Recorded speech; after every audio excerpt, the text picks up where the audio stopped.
Good afternoon and welcome to McGuireWoods SEC Compliance and Disclosure Update. I'm Jay Anderson, a partner in the firm's Securities and Capital Markets Department and the moderator for today's program. McGuireWoods is a full-service law firm with more than 1,100 attorneys in 21 worldwide offices. Our more than 50 securities and capital markets lawyers represent some of the nation's largest business and financial institutions. We regularly serve as counsel in public and private securities offerings and help clients understand and address unique securities compliance issues and reporting requirements. Recently named Banking and Finance Law Firm of the Year by Law 360, McGuireWoods consistently ranks among the top law firms for representing clients in capital markets transactions. Before we begin today's program, I'd like to call your attention to the Q&A icon in the lower left-hand corner of your screen. Please use this button to submit any questions you may have for our panelists at any time during the program. We'll do our best to address your questions in the time allotted. However, if we're unable to do so, we will follow up with you by email. You will also find a number of additional resources along the bottom of your screen, which we encourage you to explore during today's presentation.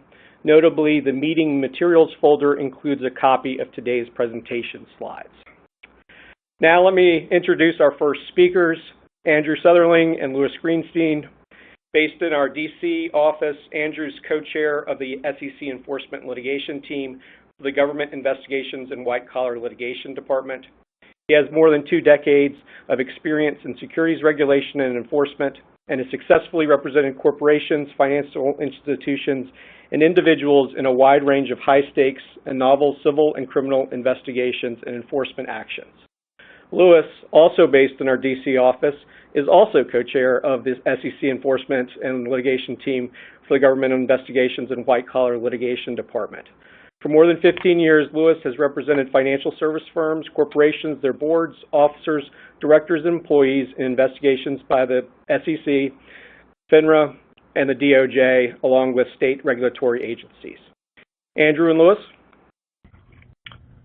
Thank you very much, everybody. This is Louis Greenstein. Thank you for your time. Andrew and I are going to start off today with a recap and outlook for issuers on the SEC enforcement program as the fiscal year has just come to an end. In your materials, you should have an article we put together outlining some of these matters derived from the SEC Speaks virtual conference that was held a little while ago. So just to start it off here, 2020, like for everyone else, was filled with extraordinary challenges for the SEC Enforcement Division. And in the face of those challenges, I think it's agreed that the division performed, that the division's performance was nothing short of exceptional. By mid-March, the entire enforcement division had transitioned to mandatory telework, and essentially all operations were conducted remotely. In the face of that, the enforcement staff adapted quickly and achieved noteworthy success in this unprecedented environment. Even with the modified approaches to investigations that were required as a result of the pandemic, for example, figuring out how to take testimony and depositions remotely and how to provide exhibits and show them during the course of those proceedings. With time and practice under its belt, the investigations are once again, I think, running much more smoothly and much more efficiently. So the success that we've seen, that we saw in the past fiscal year, we should expect to see going forward. In terms of a recap of the types of cases and the performance, the Enforcement Division brought more than 700 actions in the past fiscal year. And while that number is down from the prior year by about 150 cases, it nonetheless reveals a robust enforcement program that rebounded quickly and based on that is well positioned to achieve additional productivity and related results in the year. Of the 700 cases brought, as usual, it was a diverse mix.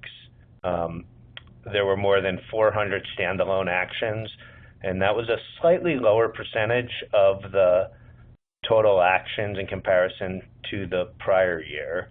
But importantly, for this group, the percentage of cases relevant to issuers remained relatively constant year over year.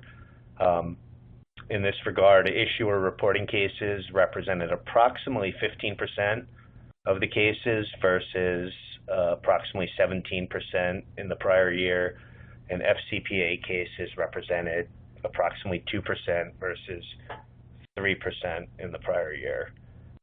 There was a slight increase in insider trading cases, and Andrew will touch upon this in greater detail, but this was an area of focus given the market uncertainty, volatility, as well as the increase in opportunity, arguably due to more people being dispersed and having access to potentially material non-public information than usual, as well as what one might say were perhaps increased motivations or incentives to engage in such conduct as a result of the financial uncertainty associated with the COVID-19 pandemic.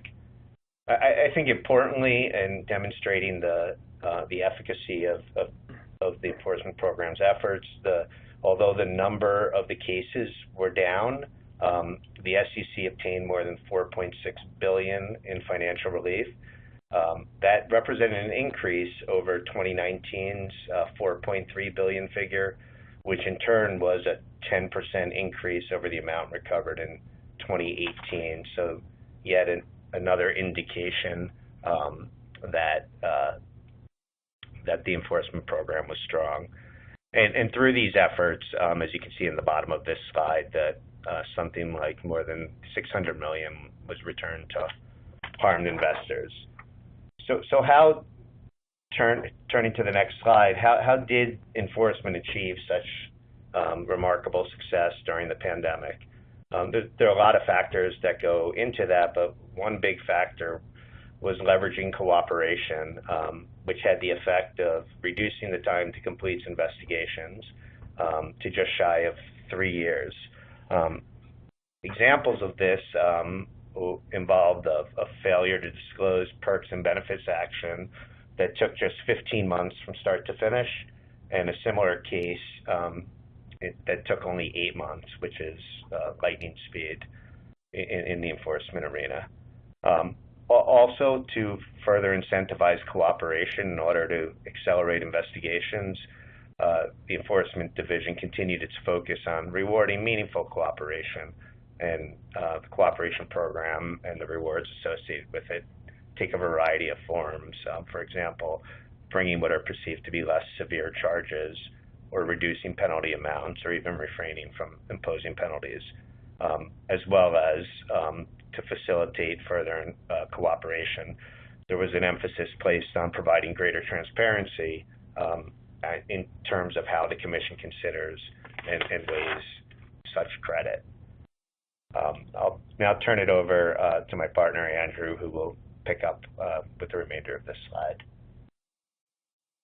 Thank you, Louis. It's Andrew Sutherland. And yeah, lots to talk about in connection with the SEC's enforcement program and public companies.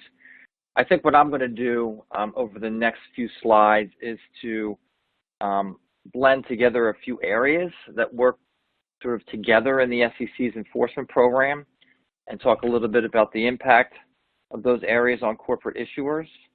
As Louis was saying, we've been examining what has driven the SEC's success in its enforcement program in the last year.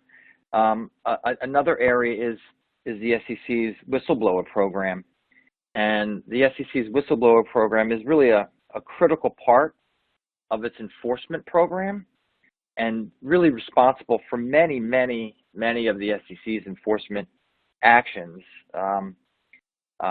This past year, fiscal year 2020, and I should say the SEC's fiscal year ends at the end of September, so September 30. So it's October 1st to September 30 fiscal year. So 2020 was really a record-breaking year for the program. The SEC processed more than 23,000 tips, complaints, and referrals. Tips, complaints, or referrals are all the all the information that comes into the whistleblower program that the whistleblower office reviews, triages, and makes determinations as to whether further investigation is needed. This is the highest number in the history of the program, which goes all the way back to 2011. That's just an extraordinary number. I think a critical statistic here is that of those 23,000 plus TCRs, tips, complaints, referrals, over 16,000 came between mid-March and the end of the fiscal year, which, as the slide notes, is a 71% increase over last year. And I think mid-March, is a fair point in time where the pandemic really kicked in. And I think a lot of this activity during this year was pandemic driven. That's really a massive amount of incoming complaints and referrals and tips for the SEC to process. And again, a lot of those then turn into investigations and ultimately enforcement actions. And also, I would point out, not on the slide, that the more tips, complaints, and referrals that come in, the SEC is able to build a pipeline of investigations and enforcement and actions. And so I think that, with this very heavy level of TCRs, I think the enforcement program will stay robust for the years to come. When a whistleblower brings information to the commission that leads to a successful enforcement action, they are in line for a reward or a bounty. And in 2020, those awards totaled approximately $175 million to 39 individuals. And let me just put that in perspective a little bit. This represents more than 1/3 of the total dollars awarded to all whistleblowers and individual award recipients since the beginning of the program in 2011. Again, a very robust program. I'm going to switch to the next slide now. Moving forward, we think that there's going to be a continued growth of the whistleblower program. Even thus far this year, the new fiscal year, the SEC has awarded more than $155 million to 7 individuals, and that's really a big number. So what does this sort of mean for corporations and corporate issuers? It's really a good time to ensure that companies have good systems in place to process, to review, and to follow up on internal complaints. I would say that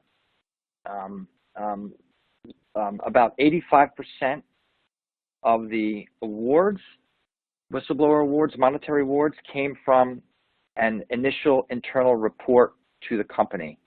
So companies would be wise to really take these internal reports seriously. And in recent speeches and remarks, the heads of the SEC's Division of Enforcement have really cautioned companies against trying to ferret out who the whistleblower is or was, and emphasize that companies must really take great efforts not to retaliate against whistleblowers in any way.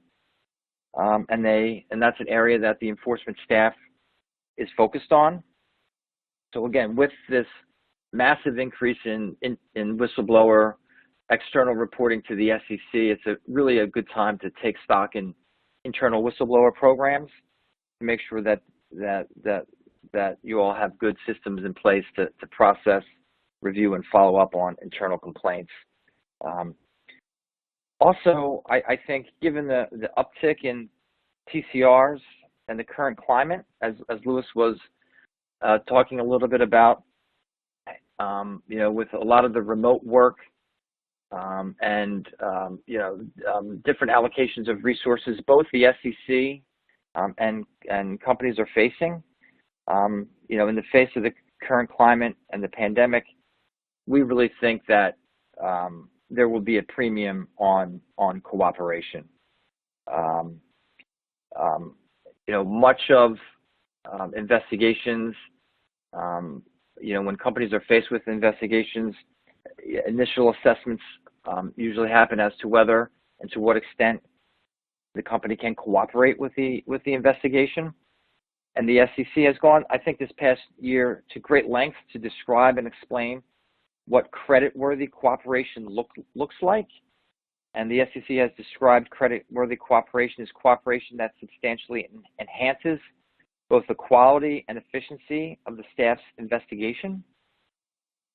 And again, given the significant challenges that the SEC is facing in conducting its investigations, companies in position, which are in positions to cooperate, should think really long and hard about cooperative efforts. And I think I would point the audience today to a real good example of what creditworthy cooperation looks like in the context of a pandemic-ridden investigation. And this was a recent case against BMW for alleged misleading statements related to vehicle sales. And in the SEC's order, they really were very transparent and went to great lengths in describing what they considered was creditworthy cooperation. And the SEC described the cooperation by writing that despite the considerable constraints on the company's ability to gather information given COVID-19, which included travel restrictions, work from home orders, office closures, the company gathered and made available a large volume of information in response to document information and data requests. The company promptly collected and produced a significant volume of electronic documents, including documents that otherwise would have been difficult and time-consuming for the staff to obtain, documents from sources outside of the corporation's offices, such as where employees were working from remote locations, and even going so far as to translate key documents. The company also made multiple current and former employees available for interviews by the SEC and provided presentations and narrative submissions that highlighted critical facts. And they did all this in a very timely manner. And the SEC concluded by saying that the company substantially advanced the quality and efficiency of the staff's investigation and conserved commission resources. And that was what I was saying in terms of what creditworthy cooperation would look like. And so going forward, we think that the SEC is going to continue to place a premium on cooperation. And I would note that in this particular case, the company received lesser charges, and instead of being charged for a scienter-based intentional fraud, they were charged with mere negligence, which is, for many reasons, a very good result. I'm going to move quickly to the next slide. A couple points to make here. First, in terms of financial fraud and issuer disclosure matters, Lewis pointed out that constituted about 15% of the commission's docket last year. I just would talk just for a second or two about the tone at the top of the SEC and how that may impact the enforcement outlook for issuers going forward. Just this week, Chairman Jay Clayton announced that he'll be leaving the SEC at the end of the year.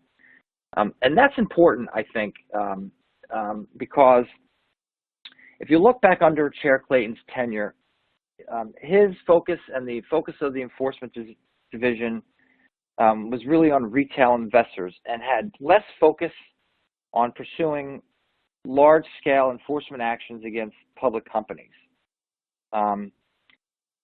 With potentially a new administration coming in, looks like a new administration under President-elect Biden.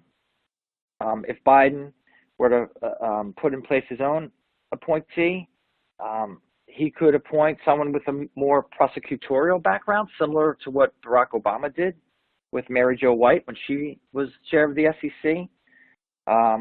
If you remember, under Chair White, the SEC really was a very hard-charging enforcement program focused on bringing lots of cases of all kinds, whereas under Chair Clayton, it was a much more measured approach.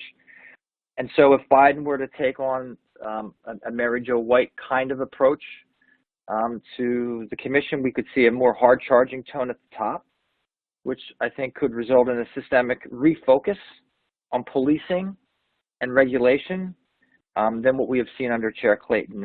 And I think there we would see more of an uptick in financial fraud and issuer disclosure matters, similar to what we saw under Mary Jo White. So it's useful to think about the tone at the top and how the current political climate can impact the SEC's enforcement program. And so it's something to consider moving forward. I also mentioned that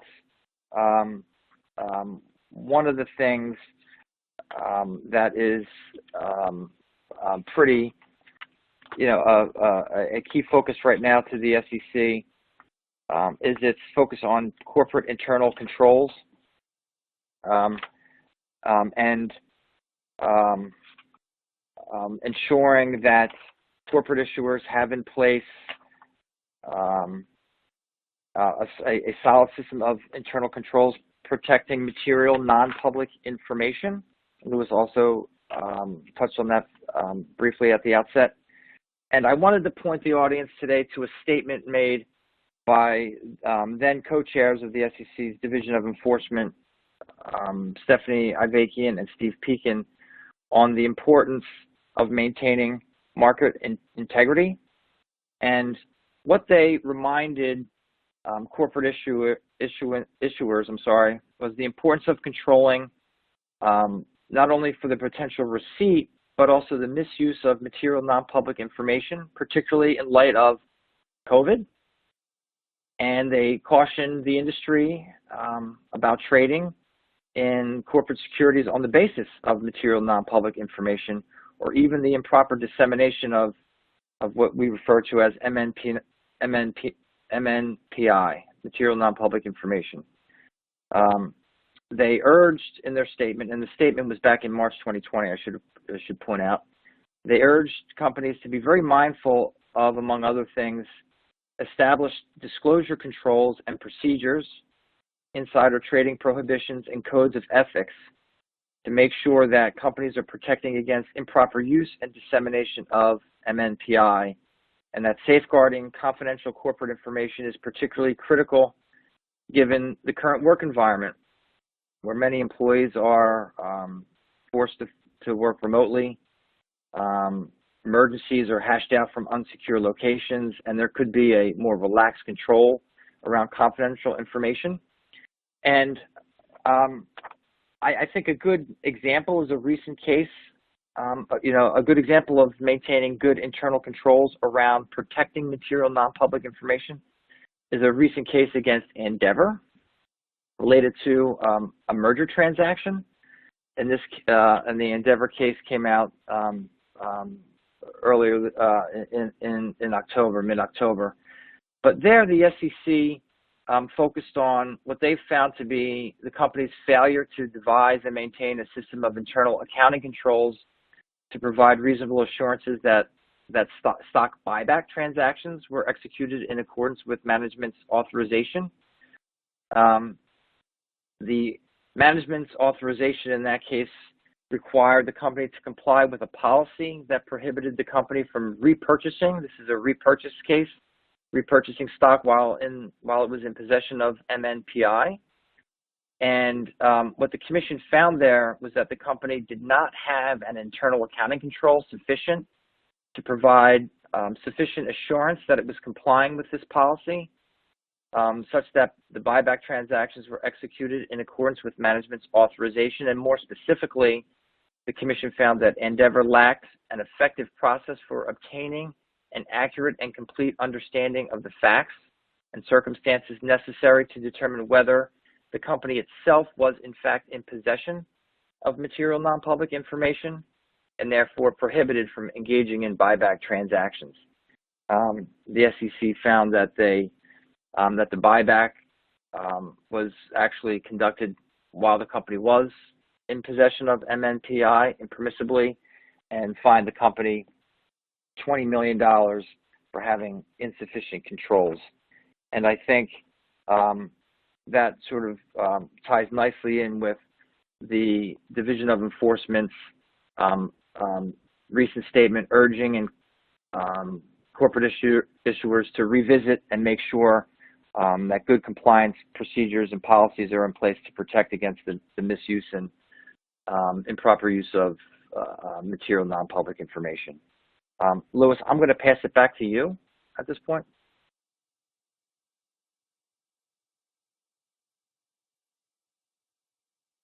Louis? Great. Thank you very much, Andrew. I'm going to quickly go through the final points on this slide and then turn it over to the next presenter. But you know, if anybody in the audience has any questions about these matters or anything else, you know, please use the Q&A button or feel free to reach out to Andrew, myself, or anyone else on our team. So just the final 2 points we wanted to make in terms of what we see on the horizon here is relates to big data, and in particular the use of data analytic tools to detect fraud, which is an enforcement priority with respect to financial reporting disclosures. And the big data use is here to stay. We see it as continuing to be an important feature of investigations and actions going forward. And what does this mean for this audience? It really underscores the importance of devising and implementing effective compliance programs, policies and procedures, and a proper tone at the top with regard to disclosure controls in particular. You know, the use of data analytics is not new. The SEC has long used it to identify potential fraud by comparing information from various issuers in their reporting data. Some recent examples of success in this arena include at least 2 actions that were brought pursuant to what the SEC called the Earnings Per Share Initiative. And in that initiative, the SEC used risk-based analytics to uncover potential accounting violations caused by earnings management practices that were alleged to mask unexpectedly weak performances, as well as the data analytics was used in one of the perks and benefits cases that I mentioned at the outset. And then finally, we expect to see the focus on corporate disclosures to continue, in particular with regard to material information about issuers' condition, which is was a feature of the material non-public information statement by the co-directors Andrew mentioned, as well as in connection with disclosures that are alleged to distort non-GAAP metrics. And a good example of that is a case that was filed on the last day of the fiscal year that concerned alleged misleading disclosures regarding the calculation of non-GAAP financial measure, which also followed a similar case involving non-GAAP financial measures such as same-store organic growth or cash earnings per shares by a different issuer. So what does this all mean? Really the takeaway is that the non-GAAP financial measures do remain an enforcement priority, and so issuers that use these metrics would be well served to review the guidance that CorpFin released earlier in the year related to the use of this in light of the COVID-19 pandemic, as well as to take a look at the disclosure policies, procedures, and controls. Thank you very much for your time. I'm going to turn it over to our next speaker. Thanks, Andrew and Louis. Our next presenter is Erin Berquist. Erin is a Securities and Capital Markets Associate in our Richmond office. She focuses her practice on several areas of corporate law, including securities compliance and capital markets. She'll discuss the updates to financial disclosure requirements for acquired and disposed businesses. Erin? Thanks, Jay.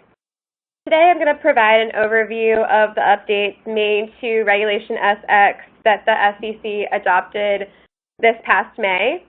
So basically the rules that were amended serve as the guidelines for determining the level of financial information to be disclosed after a public company either acquires or disposes of a business or where an acquisition is probable but not yet completed.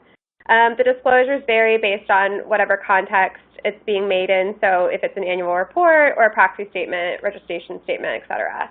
And finally, they are determined based on significance tests. So the effective date of the new amendments is January 1st, 2021. However, issuers you can voluntarily comply with the new amendments in advance of this January 1 date. Basically, the purpose of the amendments, the SEC has said that these are to improve the financial information that's presented about acquired and disposed businesses to make it easier for investors to understand.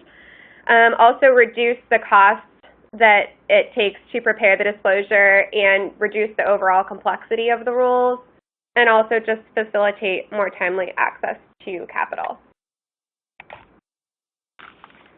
So the first significant amendment that was made to Reg SX was Rule 1-02W, which basically is an update to the significance test, and it includes revisions to the income test as well as the investment test.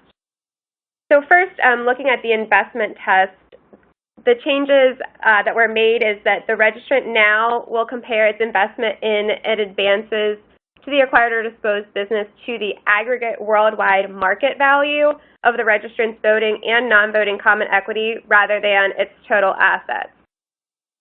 This new test applies when used for both acquisitions or dispositions. The existing test used total assets. This existing test still continues to apply for acquisitions or dispositions where the registrant does not have an aggregate worldwide market value and whenever it is used for some additional purposes that are outlined in the rule. They said that the purpose of this amendment was to improve the application and to help registrants make more meaningful significance determinations. The effect of the amendment to the investment test is basically that it is less likely that an acquisition or a disposition will be considered significant. The revised test compares investment in and advances to the acquired or disposed business to the registrant's market capitalization rather than its assets. Generally, a registrant's market cap is higher than its total assets, which makes it less likely that an acquisition or disposition will be considered significant. The revised test especially benefits registrants that are asset-light companies that may have tripped the significance trigger under the existing test because the value of their assets is low when compared to the asset value of the acquired or disposed business. The next amendment here is to the income test, so still under the same rule. It basically adds a new revenue component. So it compares the registrant's and its subsidiaries' proportionate share of the consolidated total revenues of the acquired or disposed business to the consolidated total revenues of the registrant for the most recently completed fiscal year. The revenue component does not apply if either the registrant or the acquired or disposed business did not have material revenue in each of the two most recently completed fiscal years. It also uses net income or loss from continuing operations after income taxes rather than before income taxes to make the income test more reflective of the overall impact on the registrant's financial statements. And in order to pass this, you must meet both the revenue and the net income components. Additionally, the final rule includes a change to use the absolute value of equity in the consolidated income or loss from continuing operations and to use the absolute value for calculating average net income. The overall effect of the amendment is basically having to pass the two tests means that fewer subsidiaries are likely to be considered significant. And this change will benefit registrants in growth industries that may have minimal income but have considerable revenues. Also, the fact that the new test compares absolute values means that a registrant that suffers a net loss in any year is less likely to have an acquired or disposed business pass the significance test. Additionally, there were no changes made to the asset test under the new amendment. So the next significant amendment that was made is to Rule 305, and this requires financial statements of the acquired business need to cover only up to the two most recent fiscal years. This eliminates the requirement to provide the third year of financial statements, which is under the current rule. And the rationale for this is basically the SEC said the third year of the pre-acquisition financial statements are less likely to be indicative of the current financial condition and results of operations, and also the audit of those additional financial statements might add significant costs and time for the registrant to make the disclosure. The next amendment is to Rule 1101D. This rule basically permits the disclosure of abbreviated financial statements that omit corporate overhead, interest, and income tax expenses if the following 4 conditions are met. So the total assets and total revenues of the acquired or to-be acquired business constitute 20% or less of such corresponding amounts of the seller and its subsidiaries for the most recently completed fiscal year. Separate financial statements have not been previously prepared.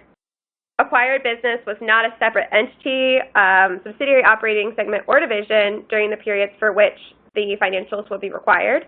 And the seller has not maintained separate accounts necessary to present the financial statements.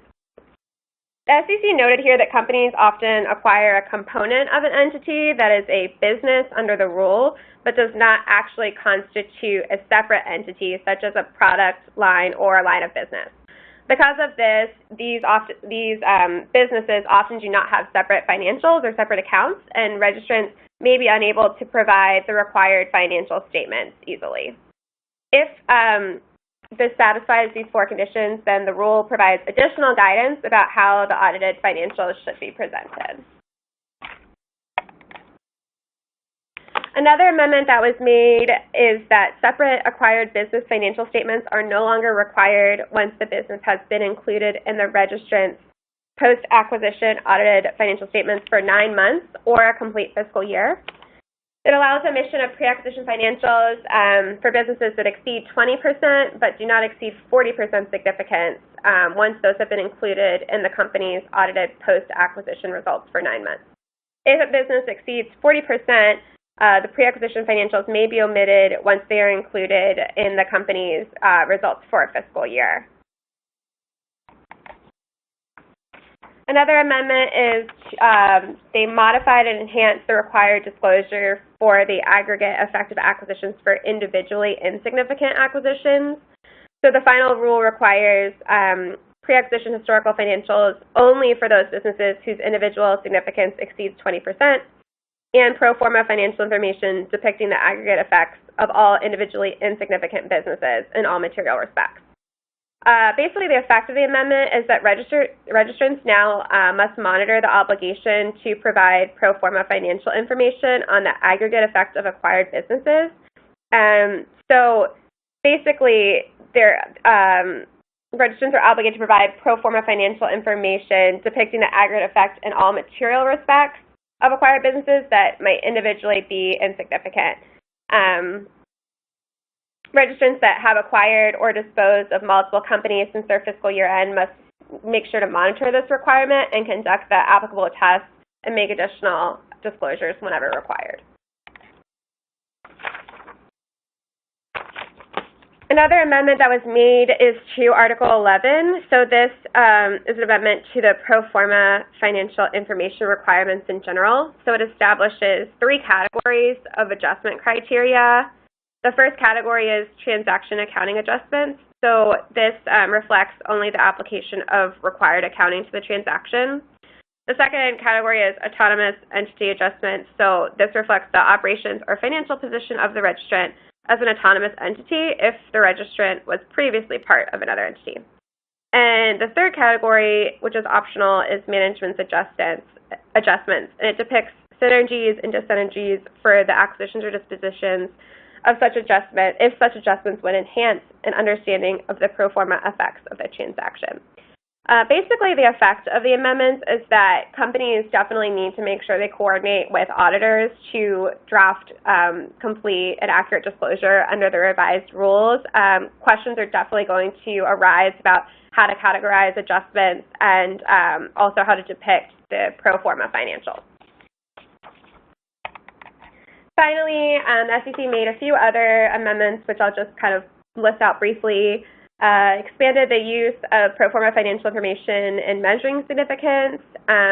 They conformed the significance threshold and test for disposed business to those of an acquired business. permitting the use of international financial reporting standards, amended pro forma financial information requirements to improve the content and relevance, and also making corresponding changes for smaller reporting companies in Article 8 of Regulation SX. So to wrap it up, some of the key takeaways here from the amendments are the SEC really just wanted to create less burdensome disclosure. Reduce the number and scope of historical and pro forma financial information that registrants need to file, to be able to improve investors' access to financial information about the acquired and disposed business, facilitate registrants' more timely access to capital, and also just reduce the overall complexity and cost of the disclosure. Finally, for registrants, it's going to be very important to consult with counsel and accountants when disclosing an acquisition or disposition. And also, closing and post-closing checklists should include the Rule 305 and Article 11 disclosures, which include the 75-day filing deadline. And that's pretty much it. Jay? Great. Thank you, Erin. Presenting next is Nova Harb. Nova is a counsel in our Securities and Capital Markets group in our Jacksonville office. She practices primarily in the areas of business and corporate law with an emphasis on federal and state securities laws, mergers and acquisitions, and corporate governance. She'll be discussing some amendments to the definition of accredited investor. Nova? Thank you, and good afternoon. As Jay mentioned, I'll be discussing the SEC's amendments to the definition of accredited investor, and I'll also touch on the conforming amendments to the definition of qualified institutional buyer under Rule 144A. The accredited investor definition is a central component of several exemptions from securities registration, including the traditional private placement exemption under Rule 506B and the newer advertised private placement exemption under Rule 506C. Qualifying as an accredited investor in these types of offerings is important because accredited investors may participate in investment opportunities that are generally not available to non-accredited investors.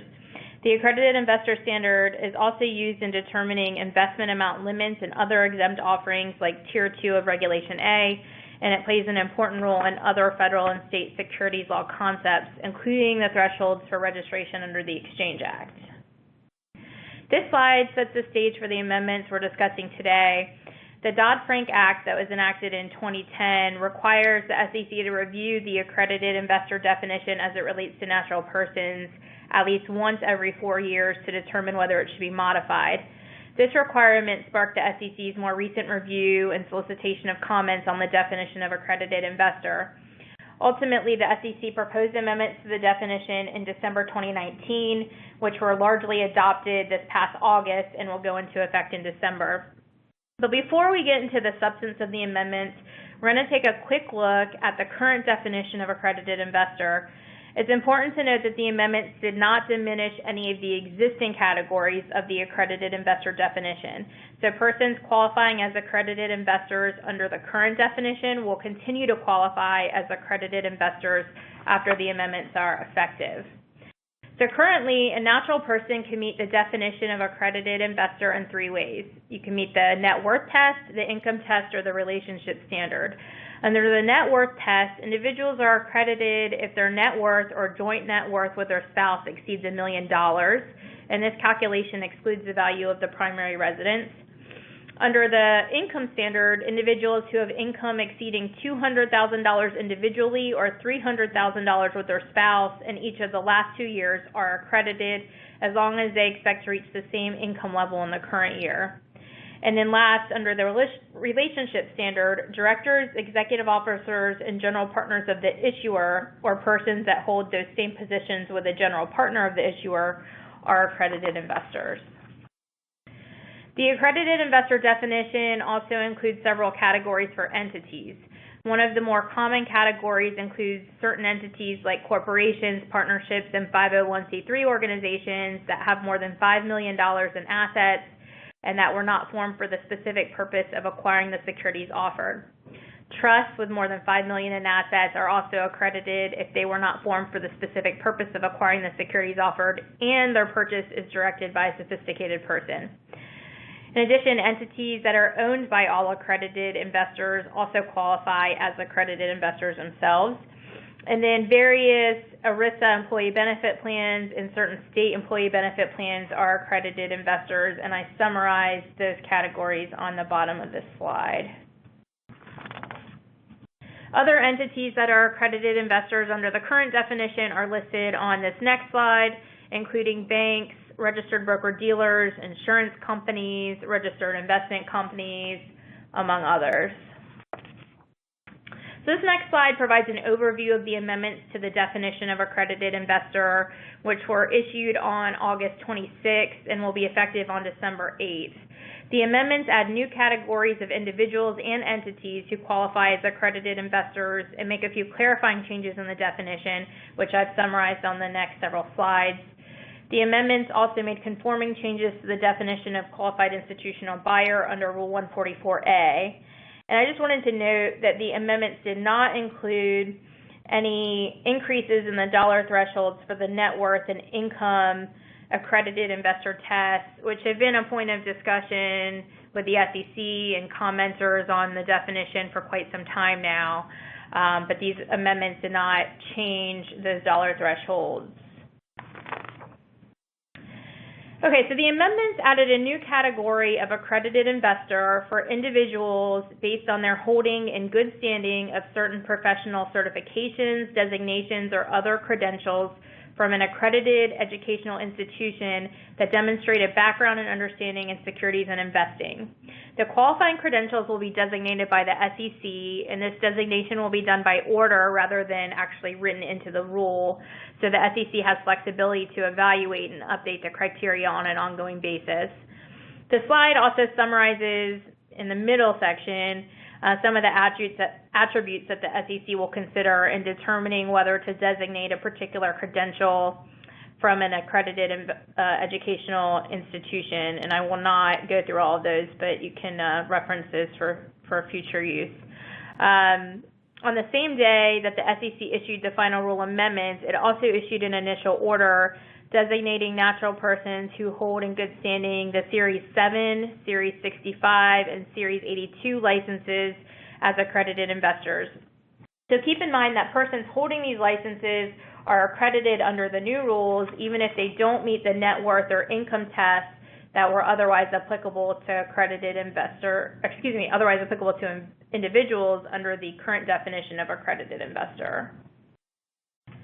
The amendments also expand the definition of accredited investor to include knowledgeable employees of a private fund with respect to investments in that private fund.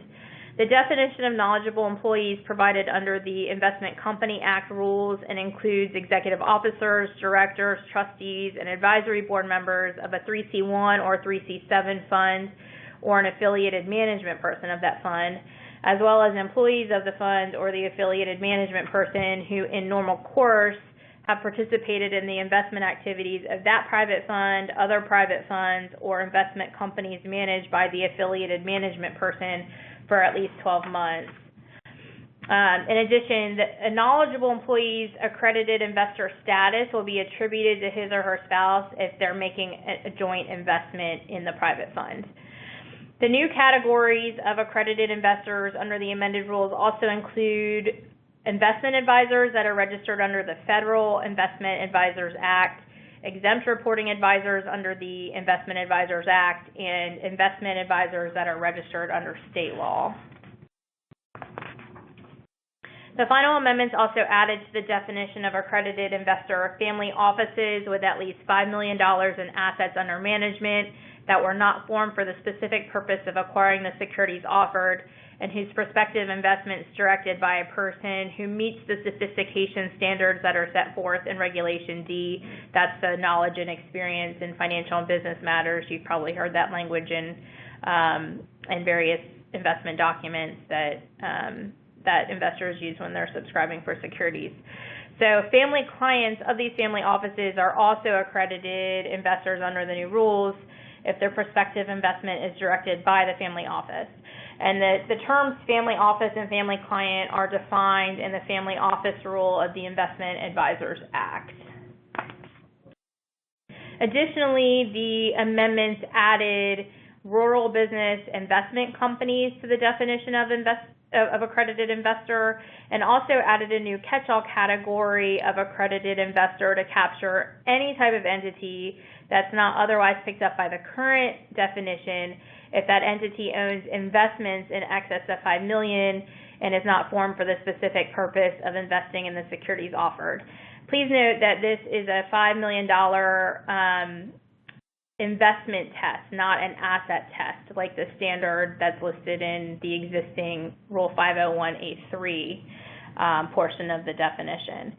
This new catch-all category is intended to pick up entities like Indian tribes, labor unions, governmental bodies, and foreign entities that were not previously listed among the categories of accredited investor, as well as any new entity forms that may be created in the future. The SEC also adopted a few clarifying amendments in the final rule. The final rule codified the SEC's longstanding position that LLCs with more than $5 million in assets that were not formed for the specific purpose of acquiring the securities offered are eligible to qualify as accredited investors under Rule 501(a)(3).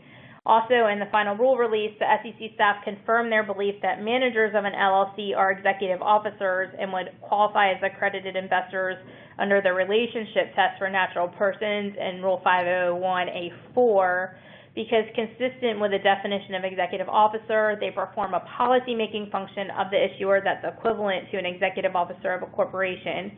Accordingly, the SEC did not believe it was necessary to amend Rule 501(a)(4) or the definition of executive officer to specifically include managers of an LLC. Another clarifying amendment in the final rule relates to the look-through of entities under Rule 501(a)(8). Under the existing rule, an entity qualifies as an accredited investor if all of its equity owners are accredited. The amendment clarifies that it's permissible to look through multiple layers of entity ownership of an entity investor to the underlying natural persons to determine whether all the equity owners of that entity are accredited. And finally, the amendments added the concept of spousal equivalence for purposes of pooling finances under the joint income standard and joint net worth test for individual accredited investors. The current definition contemplates pooling of finances of a spouse, and the amended rule expands this to include pooling the finances of a spousal equivalent, which is defined as a cohabitant occupying a relationship generally equivalent to that of a spouse.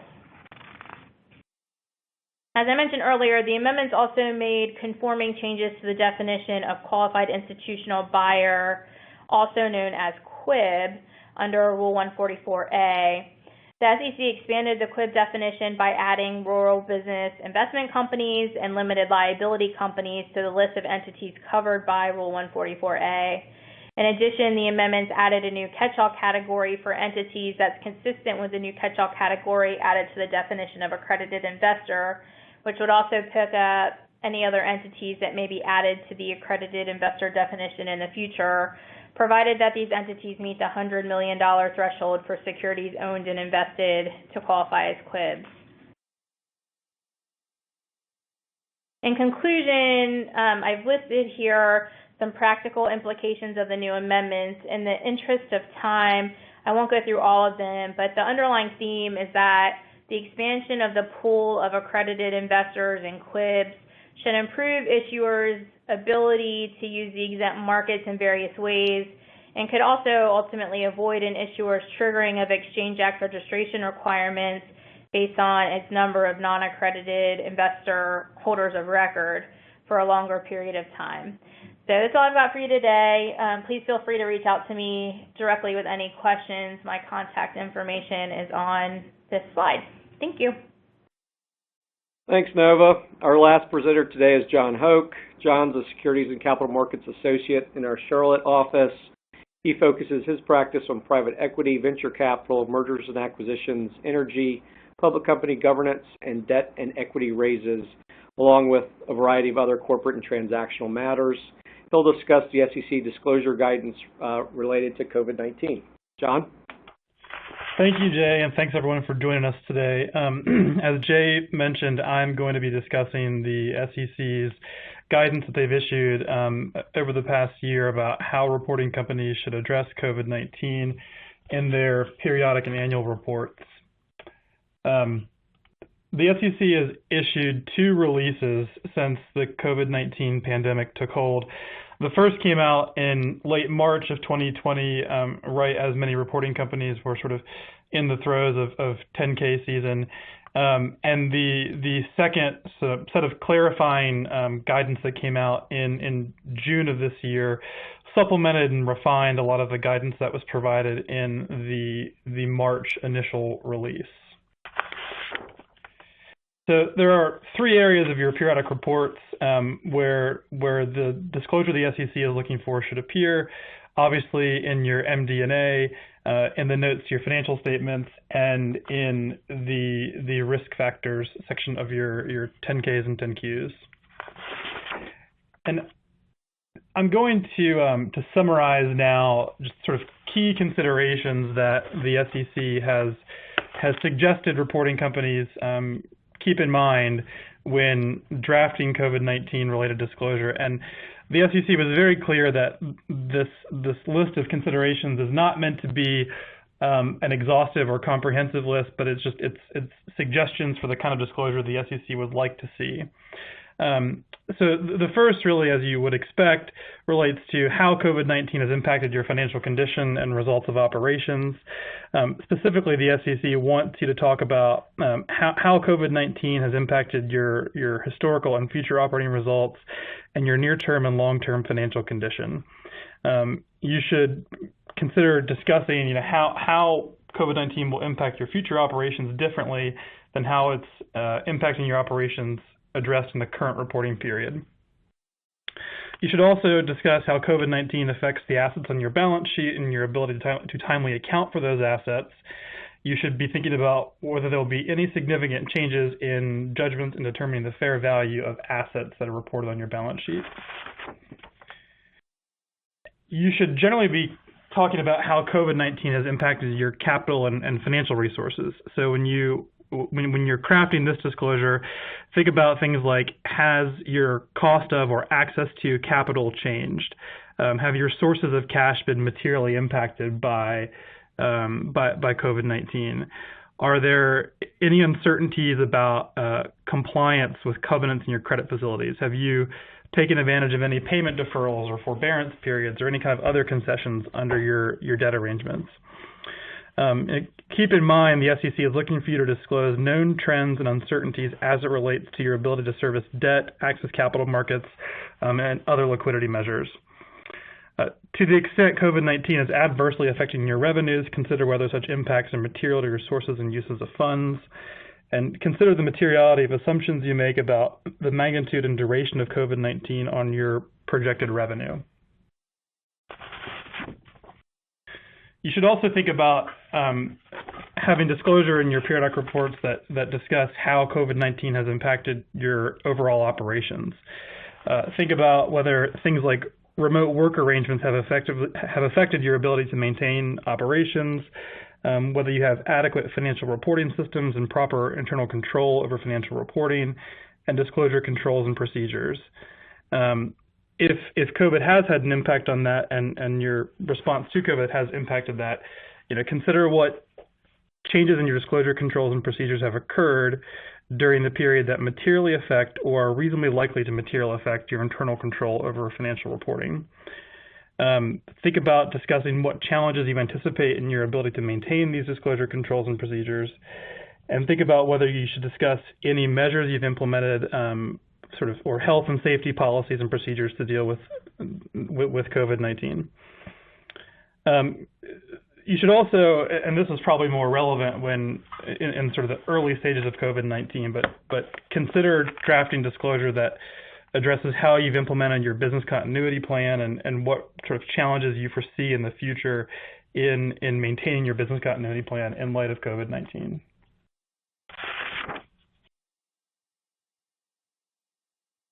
You should also think about drafting disclosure discussing how COVID-19 has impacted your supply chain. Has COVID had any impact on your operations that affect your human capital resources and productivity? And are there any travel restrictions that will have a material impact on your ability to operate, all arising from COVID? You should also consider drafting disclosure about the impact of COVID on your customer base. Do you expect COVID to affect demand for your products and your services? Have you ended up altering any terms or conditions with your customers as a result of COVID? And if you have any of these changes materially affected your financial condition or your liquidity? You should also think about how COVID has affected your capital expenditures and other expenses. Have you suspended or reduced any share repurchase programs or dividend payments? Do you have increased human capital expenditures? And if the answer to any of these questions is yes, consider whether any such changes are temporary in nature, and if so, how long do you expect them to remain in place? You should also consider disclosing what factors you'll take into account in extending or curtailing these measures.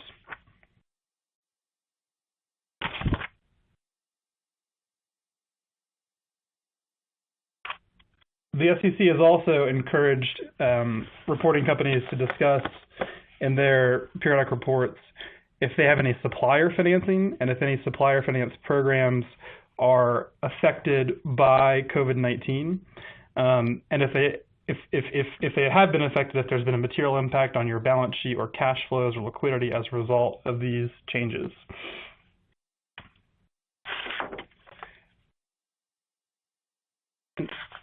The SEC has also encouraged companies to assess whether there have been any subsequent events between the period covered by the report and the time the report's actually filed. And if so, you should consider adding disclosure in either a subsequent events note in your 10Q or 10K or elsewhere in the MD&A. The SEC has encouraged reporting companies to discuss the impact of any CARES Act financing that the company has taken on their liquidity and financial resources. Specifically, the SEC is looking for reporting companies to discuss whether they can comply with the terms of any loan they've taken out under the CARES Act, to discuss whether the terms of the loan limit your ability to seek other sources of capital, and whether you anticipate the requirements of having to maintain certain employment levels having a material impact on your company. The SEC has also encouraged companies to report on and disclose whether they're taking advantage of any tax relief under the CARES Act, and if so, how such tax relief affects their liquidity. Finally, the SEC has encouraged companies to consider whether or not there is a going concern issue as a result of COVID-19.